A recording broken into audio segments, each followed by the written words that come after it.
Assalamualaikum 87,9 Purnama Tasikmalaya, Badai Purnama. Selamat pagi menjelang siang.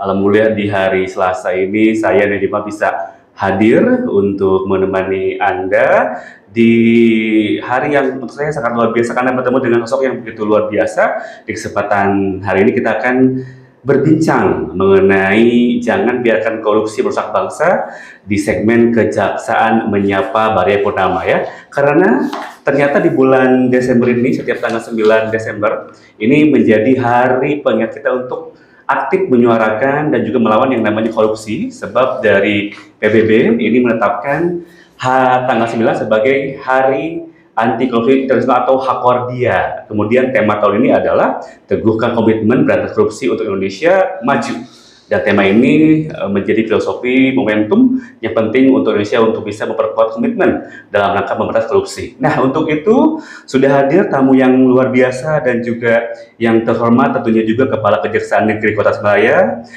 Ibu Yusnani, Sarjana Hukum, Majelis Hukum. Ibu, selamat pagi dan siang, Ibu. Selamat pagi. Iya, Ibu, hatur nuhun, terima kasih banyak. Sami-sami, Ya, hatur atas nuhun. waktunya.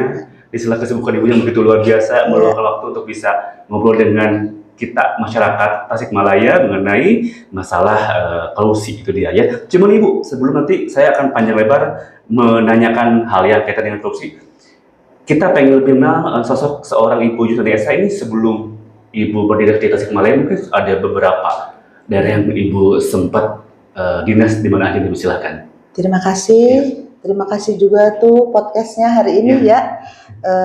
Saya alhamdulillah bisa bersama-sama kita hari ini di Kota Tasik. Betul, ya, Kota betul. Tasikmalaya. Jadi sekedar untuk diri saya tuh, sebelum saya bertugas di Kejaksaan Negeri Kota Tasik, saya pernah menjabat sebagai Kepala Kejaksaan Negeri Tais Seluma di daerah Bengkulu. Selanjutnya saya pernah bekerja sebagai Kepala Kejaksaan Negeri Belawan, terus asisten pengawasan di Kejaksaan Tinggi Lampung, dan selanjutnya saya di Kejaksaan Agung sebagai Kabak Keuangan pada Jam Intel Kejaksaan Agung Republik Indonesia. Dan alhamdulillah pimpinan mempercayai saya untuk menjadi Kepala Kejaksaan Negeri Kota Tasikmalaya. Iya. Terima kasih juga saya haturkan kepada seluruh masyarakat Kota Tasik yang sampai hari ini 4 bulan saya di sini, alhamdulillah keadaan walaupun ada riak-riak karena keberagaman kita ya, itu biasa. Alhamdulillah saya merasa diterima di Kota Tasikmalaya. Hatur nuhun. Sama-sama Ibu, luar biasa sekali kehormatan ya. Berarti Sunda bisa boleh dikit Bu ya? Sunda bahasa Sunda? Belajar kali ya. Belajar insya Allah. Boleh. Mudah-mudahan. Kita hari santai Kan aja, Bu. katanya di mana bumi dipijak, katanya langit dijunjung ya. Iya, Jadi oke. saya belajar walaupun masih sebatas hatur nuhun. Nah, Baru 4 bulan Ibu ya? Ya, 4 bulan. 4 bulan. Sudah berbagai macam kuliner kita, bakso, bubur Ibu. Insya Allah semuanya sudah saya Semuanya coba. sudah. Siap. Jadi kebetulan Kota Tasik paling terkenal dengan baksonya ya. Oke. Ini kita sedikit pemanasan dulu ya Ibu mengenai topik yang akan dibahas di kesempatan hari ini ya. Ibu, tentang topik kita mengenai jangan biarkan korupsi merusak bangsa ini kan, kalau kita membahas korupsi, sebuah perusahaan yang memang terus terjadi. Mungkin dari kacamata Ibu sendiri atau mungkin Ibu punya sedikit pandangan, sebetulnya apa sih yang membuat orang itu bisa korupsi loh Bu? Ibu. Awal korupsi itu terjadi mungkin ya moral dari seseorang itu, dan moral seseorang itu membentuk apakah orang itu pada saat menduduki sebuah jabatan ada kesempatan barangkali, sehingga dengan adanya kesempatan dia juga ingin mungkin kesanggupan untuk hidup di masyarakat ya, dia itu sebenarnya belum mampu dengan gaji kecil barangkali karena korupsi ini kan biasanya ASN ya, biasanya ASN, BUMN begitu, yang punya kewenangan untuk mengambil suatu keputusan atau kebijakan. Tapi ada juga masyarakat luas nih yang memberi kesempatan sebenarnya. Seperti pada saat kita menangani suatu perkara pidana, kita sebenarnya ingin meluruskan perbuatan pidana itu sehingga sampai selesai di pengadilan. Tetapi terkadang tuh ada masyarakat yang menawarkan. Nah, menawarkan sesuatu, mengiming-imingi sesuatu, sehingga kita selaku jaksa nih yang insya Allah kalau moralnya sudah ada, moralnya sudah tertanam di hatinya, mungkin iming-iming itu diabaikan, sehingga semua pekerjaannya yang berdasarkan moral itu sampai ke titik akhir tanpa ada teriming-imingi. Tetapi terkadang ya ini kita podcast ini kan terkait dengan setiap tahun ya. Betul. Tanggal 9 Desember itu kita selalu memperingati Hari Anti Korupsi yang Hakordia ya istilahnya di sini. Betul. Hari Anti Korupsi sedunia, bukan hanya Indonesia tapi seluruh dunia. Jadi saya selaku Kepala Kejaksaan Negeri Kota Tasik menginginkan kepada seluruh mengingatkan juga kepada seluruh ASN yang menduduki jabatan baik itu ya di Pemkot maupun yang berkaitan dengan BUMD, ya mari sama-sama kita membenahi Kota Tasik dengan menghindari korupsi ya. Jadi mungkin kita bukan hanya turut memperingati hari ini, tapi mungkin kita nyematkan di hati kita. Kita harus bertekad menjauhi korupsi. Insya Allah. Mudah-mudahan di Kota Tasik bisa. Insya Allah. Amin Ibu ya. Jadi intinya kalau untuk tindakan korupsi itu tidak hanya misalnya dia menghabiskan dana sekian, tapi berkaitan dengan tadi ya Bu ya, pendidikan moral juga ya Bu ya. Iya. Jadi kalau sebenarnya kesempatan korupsi itu banyak di semua lini. Di semua pekerjaan, baik itu ASN dan BUMN itu kesempatan itu selalu ada karena itu tadi kembali ke moral ya. Perilaku seseorang kalau dia sudah dibekali moral yang baik, dia akan menjauhi korupsi, insya Allah gitu. Karena kalau ingat zaman-zaman saya selalu ada pelajaran pendidikan moral Pancasila. Iya, PMP ya. Itu harus selalu kita ingat ya. Tapi lebih jauh lagi, Ibu mohon izin kalau bentuk-bentuk korupsi yang memang yang harus diketahui oleh masyarakat kita gitu loh. Seperti apa saja yang memang bisa lebih detailnya lagi nih Bu, yang bisa kita telah gitu. Iya, maksudnya ada bentuknya mungkin bentuk tindak pidana korupsi kali kalau berdasarkan pasal-pasal korupsi itu memang ada dirumuskan di dalam pasal 30 ya. Bentuk korupsi itu bisa ada hal-hal yang dikelompokkan 7 kelompok besar. Itu yang pertama itu mengakibatkan kerugian keuangan negara. Terus ya itu tadi suap menyuap itu juga. Terus penggelapan dalam jabatan tuh bisa juga. Terus pemerasan. Terus perbuatan curang itu bisa dikatakan sebenarnya pekerjaan seperti contoh di depan kantor kita ini ada pembuatan gerbang. Gerbang itu dipaknya 200 juta. Jadi 200 juta itu sudah meliput semua kegiatan. Jadi kalau kita mau curang sebenarnya kayak cor, kayak besi, kalau kita mau kurangi itu ininya bisa.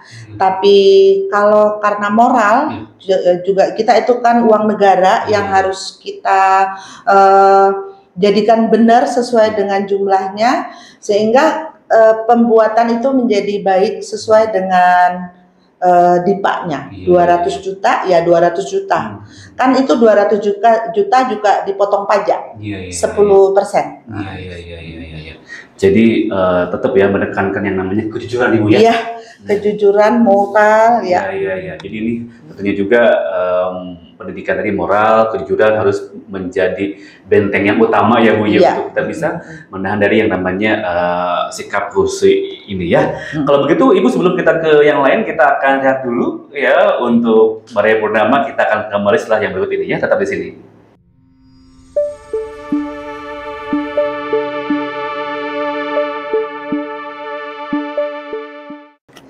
87,9 Purnama FM Tasikmalaya. Maria Purnama masih dengan saya Jebal, kemudian juga bersama dengan yang terhormat Kepala Kejaksaan Negeri Kota Tasikmalaya, Ibu Yusnami Sarjana Hukum Medisat Hukum, dan kita masih membahas mengenai jangan biarkan korupsi merusak bangsa dalam rangka peringatan Hari Anti Korupsi atau Hakordia ya di tahun 2024 yang nanti diperingati setiap tanggal 9 Desember ya. Karena sebagai generasi penerus bangsa ya, kita harus betul-betul sangat aware mengenai bahaya laten korupsi yang memang ini masih menjalar, masih terjadi di negara kita tercinta ini ya.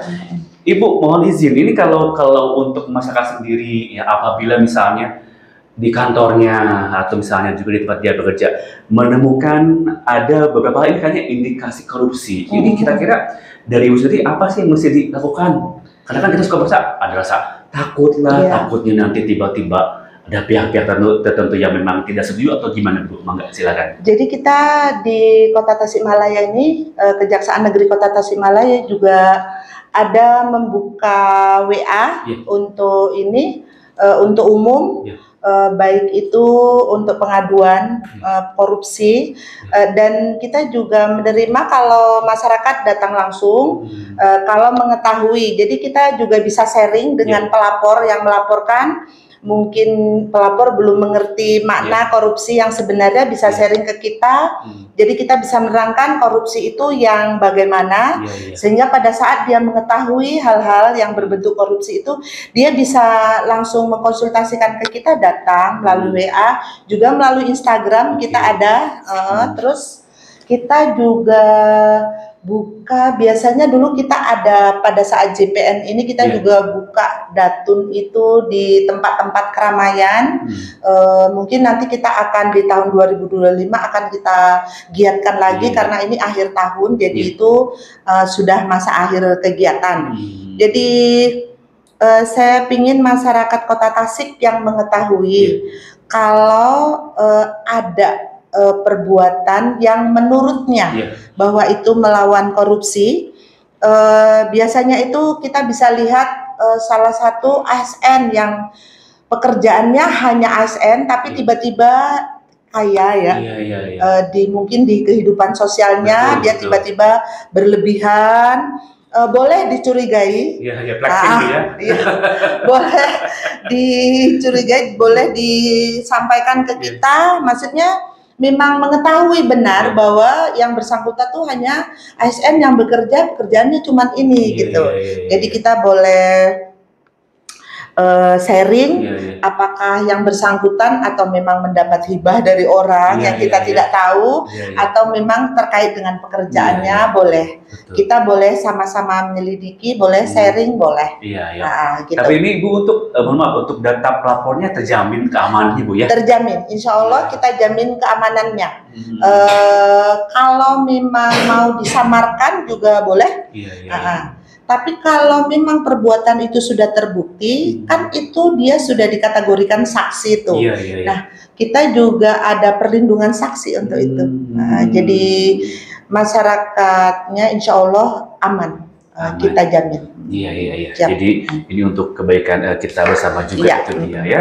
Dan Maria Purnama, jujur saya juga baru kali ini datang ke kantor kejaksaan dan kantornya Ibu luar biasa estetik. Ini segar sekali, tempatnya nyaman. Alhamdulillah, karena perempuan barangkali pimpinannya. Dan juga saya bertahu Bu, ada konsultasi juga di sini ya? Juga bisa ya? Iya, bisa. Juga katanya gratis Ibu. Gratis, jadi ada konsultasi gratis untuk yang di, ini ya, bidang datun kita.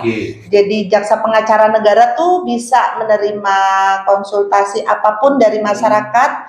Tidak hanya korupsi, maksudnya hal-hal yang berkaitan dengan hukum yang dia tidak mengerti, silakan datang. Kita di sini ada, gitu. Kita menerima dengan baik, insya Allah.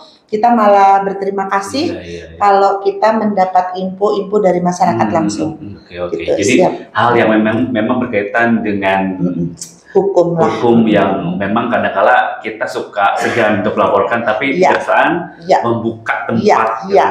Ada tempat kita, ya ini Bapak lihat ini tempatnya memang buat masyarakat yang ingin datang ke sini, jadi secara pribadi nih bisa, maksudnya kita apa yang mau dia tanyakan, betul. Apa yang dia perlukan kita bantu. Betul. Apalagi sekarang sekali lagi di Hari Anti Korupsi, nanti bolehlah untuk menanyakan mungkin ada acara apa aja mungkin Bu nanti selain kita ada podcast hari ini, mungkin dalam rangka tanggal 9 nanti dari pihak Kejaksaan di Kota Tasik yang dirangkaikan apa Bu?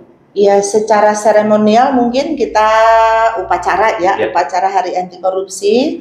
Terus juga dari pimpinan kita itu menginginkan kita di sini memberi reward kepada pegawai yang memang sikap tingkah lakunya itu membantu menghindari korupsi atau menemukan korupsi.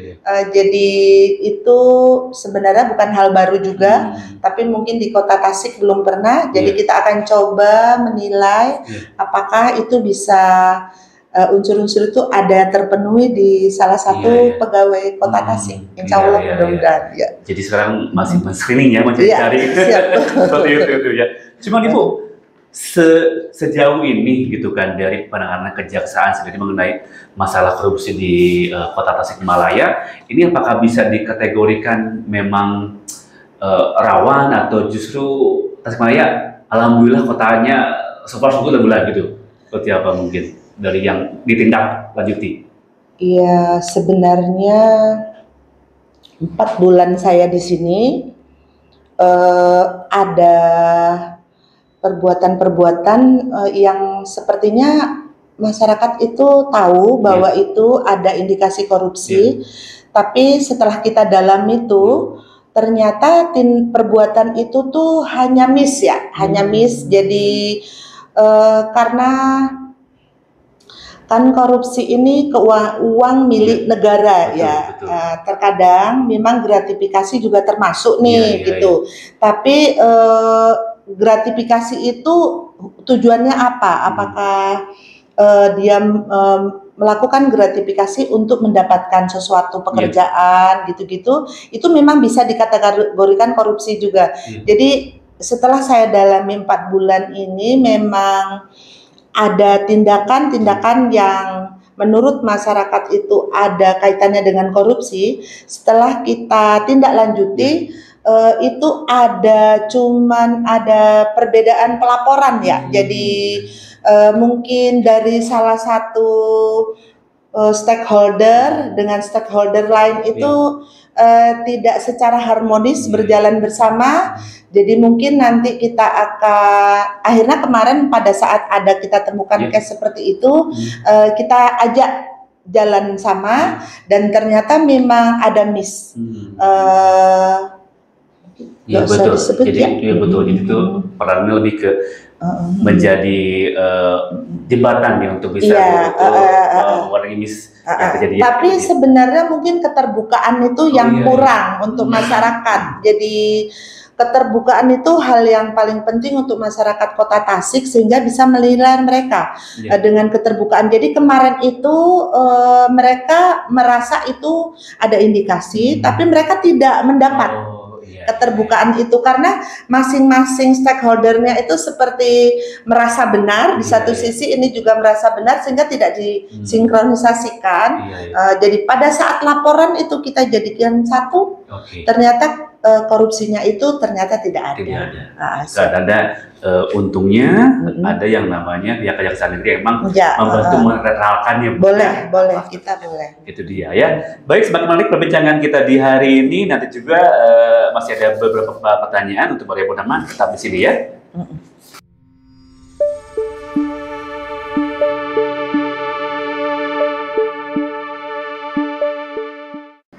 87,9 Purnama FM Tasikmalaya, kita masih di Kejaksaan Menyapa, tentunya juga dengan topik jangan biarkan korupsi merusak bangsa bersama dengan yang terhormat Kepala Kejaksaan dari Kota Tasikmalaya, Ibu Yusnani Sarjana Hukum, Majelis Hukum. Dan kita tiba di sesi terakhir untuk obrolan hari ini. Sebetulnya pengen banyak ngobrol Bu, tapi waktunya juga nih Ibu ya. Dari Ibu sendiri, ini harapan mungkin yang ingin disampaikan di Hari Anti Korupsi tahun ini, apa yang pengen sekali nih Bu disampaikan? Harapan saya nih, sebenarnya pinginnya harapan masyarakat Kota Tasik ya. Kota Tasik ini dengan adanya Hari Anti Korupsi, ke depan masyarakat tuh mengerti apa itu korupsi, menghindari korupsi. Jadi kayak kita bergandengan tangan bersama-sama untuk menciptakan tidak ada korupsi di Kota Tasikmalaya. Itu mungkin bisa tercipta kalau kita saling bahu-membahu, aparat penegak hukum dengan stakeholder, dengan Prokominda, juga dengan masyarakat seluruh Kota Tasik bersama-sama untuk mencegah korupsi, menghindari korupsi, sehingga Kota Tasik yang sebenarnya tahun ini itu defisit ya anggaran. Tidak ada lagi defisit anggaran di tahun-tahun depannya, dan kemakmuran pasti ya untuk kota dan masyarakat Tasikmalaya. Itu harapan saya. Dan kita juga mungkin hanya debu ya kecil yang mungkin bisa menciptakan itu tanpa dibantu oleh masyarakat seluruh Kota Tasik. Jadi saya pingin itu Kota Tasik ini indah ya, jadi sehingga orang lain kan ini kan jalan umum ya untuk ke provinsi. Jadi begitu singgah di Kota Tasik, memang benar-benar kota santri itu yang kita nikmati begitu. Nyaman, menyenangkan, jadi masyarakatnya juga makmur gitu ya. Itu sepertinya yang utama. Barangkali itu keinginan saya dan mungkin keinginan seluruh Kota Tasik barangkali. Insya Allah. Ini sungguh harapan yang begitu begitu bermakna loh Ibu dari seorang Ibu Yusnani yang sudah tadi menyatakan harapannya. Apalagi kita kan setelah melewati masa pemilu ini, semoga semakin damai ya Bu ya. Amin, Insya Allah. Sehingga itu pemuda-pemuda Kota Tasikmalaya ya. Maksudnya tuh kan nih saya waktu di luar Kota Tasikmalaya nih mendengar ada kota santri. Jadi begitu saya tugas, nah ini ternyata kota santri yang saya dengar dahulu. Jadi saya tuh pingin mengajak tuh semua pemuda ormas ya, masyarakat Kota Tasik tuh memang benar-benar menciptakan bahwa Kota Tasik ini kota santri. Yang kota santri itu kan pasti imbasnya ke agamais ya. Jadi mungkin karena mayoritas Muslim ya ke Islaminya barangkali. Itu harapan saya. Kota religinya Bu. Religius ya itu. Jadi sepertinya kita datang itu menikmati itu. Siap. Jadi semoga harapannya terwujud kemudian juga bisa dipelihara ya kedamaian memang sudah ada di Kota Tasik ini ya. Siap. Dan Ibu ini satu lagi pertanyaan boleh izin. Siap. Tadi kan untuk program kan hanya dari warga yang datang ke kantor, mungkin dari pihak di sana ada yang nggak ke kecamatan atau ke daerah? Ada program kita namanya itu penyuluhan hukum di bidang intelijen, terus penyuluhan hukum ke sekolah boleh, ke masyarakat boleh, ke kecamatan boleh. Nanti mungkin di awal 2025 kita akan giat itu akan kita kerjakan. Insya Allah. Jadi kita bisa bersama-sama ke masyarakat langsung untuk menceritakan tentang semua produk hukum. Ya, baik itu korupsi, baik itu masalah tanah, baik itu kita bersama-sama sharing dengan masyarakat. Betul. Jadi memberikan edukasi. Jadi kita langsung ke masyarakat. Betul. Ya, oke. Dari Ibu yang kita lagi Bu mengenai Hari Anti Korupsi atau ada himbauan yang memang tadi belum tersirat dan tersurat? Sepertinya sudah ya. Sudah ya. Terima Siap. kasih Siap. diberi kesempatan untuk Sama-sama ini. Ibu, justru kita yang merasa terhormat. Terima kasih banyak atas waktunya. Ya, sama-sama. Demikian perbincangan saya dengan yang terhormat Kepala Desa Negeri Kota Surabaya, Ibu Yunani Sejoko Hukum mengenai tema kita jangan biarkan korupsi merusak bangsa di segmen kejaksaan menyapa. Sekali lagi Ibu hatur nuhun. Sami-sami. Hatur nuhun. Sehat-sehat selalu Bu ya. Amin. Ibadahnya lancar. Amin. Insya Allah. Dan terima kasih untuk semua pelayanan yang begitu menyenangkan, Sama-sama, nyaman terima ya. kasih. Ini semoga menjadi satu berita yang menyenangkan untuk para bernama biar bisa merasakan kenyamanan saya ketika ada di kantor kejaksaan Kota Surabaya ya. Sekali lagi Bu, hatur nuhun, terima kasih banyak juga, ya. Sama-sama. Ya, bernama demikian perbincangan kita di kesempatan hari ini. Terima kasih banyak atas perhatiannya. Sekali lagi, jangan biarkan korupsi menjadi kemudian say no to corruption ya Bu ya. Kita sukseskan Hari Anti Korupsi Sedunia di tanggal 9 Desember 2024. Saya Yadi Junjungan pamit. Assalamualaikum warahmatullahi wabarakatuh. Sampai jumpa.